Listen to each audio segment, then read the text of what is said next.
कौन है बाबा भोपाली? 32 साल की तपस्या से पूरी हुई दृढ़ प्रतिज्ञा, अयोध्या से पहुंचा संदेश तो आंखों से बहने लगे आंसू। वो बाबा जो वकील से सन्यासी बन गया, फिर पहाड़ों में जाकर भगवान का लिया नाम, अब अयोध्या में मोदी करेंगे प्रणाम। जब अयोध्या में उड़ रही थी बाबरी मस्जिद की धूल, 21 साल की उम्र में कसम खाकर सन्यासी क्यों बने थे बाबा भोजपाली? आपने बड़े बड़े संतों की कहानी सुनी होगी, लेकिन ये कहानी उस संत की है जो वकील से सन्यासी बन गया और अयोध्या जाकर 32 साल पहले ऐसी कसम खाई, जिसके पूरा होते ही अब इनके पास अयोध्या से संदेश आ गया है। कहते किसी संत की दुआ हो या फिर बद्दुआ बहुत जल्दी असर करती है, लेकिन ये वो बाबा है जिनके प्रण को सुनकर आप भी हैरान रह जाएंगे। देश भर में 70 सालों से एक फैसले का इंतजार किया जा रहा था कि अयोध्या में राम मंदिर कब बनेगा। कई लोगों ने तो अपनी जिंदगी कुर्बान कर दी। इन्हीं में से एक है एमपी के बैतूल जिले के रहने वाले भोजपाली बाबा। बाबा भोजपाली का 32 साल पहले नाम रविंद्र हुआ करता था, लेकिन जब इधर माँ बाप बेटे के शादी के लिए बहू खोज रहे थे, बेटा 21 साल की उम्र में अयोध्या पहुंचा, पेशे से वकील बन गया था। घर वालों को लगा था कि बेटा बहुत बड़ा वकील बनेगा, लेकिन 1992 में कार सेवा में जब रविंद्र अयोध्या पहुंचा तो सबसे पहले अपनी आंखों से बाबरी मस्जिद को टूटते हुए और भगवान राम को जमीन में बैठे देखा। बाबा भोपाली कहते हैं, मैं सिर्फ 21 साल का था, वकालत कर चुका था। जब मैं अयोध्या पहुंचा तो वहां हजारों कार सेवक पहले से पहुंच चुके थे।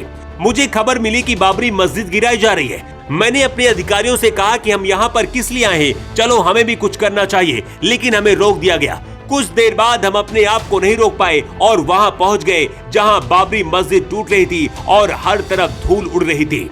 इसके बाद हमारे देखते देखते तीसरा गुम्बद भी तोड़ दिया गया। बाबा भोजपाली को बनना था वकील, लेकिन ऐसी कसम खाई कि परिवार वाले भी परेशान हो गए। 32 साल पहले बाबा भोजपाली ने कसम खाई कि जब तक भगवान राम का मंदिर नहीं बनेगा तब तक मैं शादी नहीं करूंगा। इसके बाद बाबा भोजपाली सन्यासी बन गए और तपस्या करने लगे। बाबा कुछ दिन वकालत भी कर चुके थे। जब बाबा ने परिवार छोड़ा तो उनकी मां ने रोकने की बहुत कोशिश की, लेकिन बाबा नहीं रुके और हमेशा के लिए अपना घर छोड़ दिया। बाबा भोजपाली 3 बार नर्मदा परिक्रमा भी कर चुके हैं। परिक्रमा के दौरान उनकी माता का निधन भी हो गया था, पर वो अंतिम संस्कार में इसलिए शामिल नहीं हुए क्योंकि परिक्रमा अधूरी रह जाती।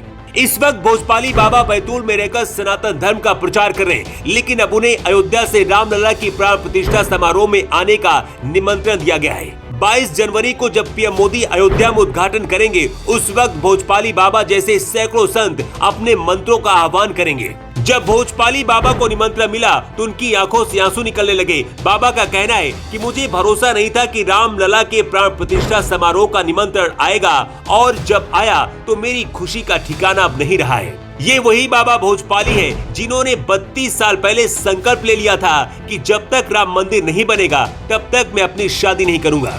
अब जब बाबा का संकल्प पूरा हो गया है तो गांव वाले इनको अयोध्या भेजने की तैयारी कर रहे हैं। भगवान राम के अयोध्या लौटने के इंतजार में हमारी कई पीढ़ियों ने कुर्बानियां दी हैं। इसमें ऐसे संत भी शामिल हैं जो पढ़े लिखे हैं और वकालत जैसे पेशे को भी छोड़कर भगवान राम के लिए अपनी पूरी जिंदगी की आहुति दे दी। बाबा भोजपाली को लेकर आप क्या कहना चाहेंगे? आपकी राय क्या है? कमेंट बॉक्स पर लिखकर जरूर बताएं, और अगर आपके मन में भी कोई सवाल है तो जरूर बताएं। कोशिश करेंगे हम उनके जवाब भी देंगे। Bureau report.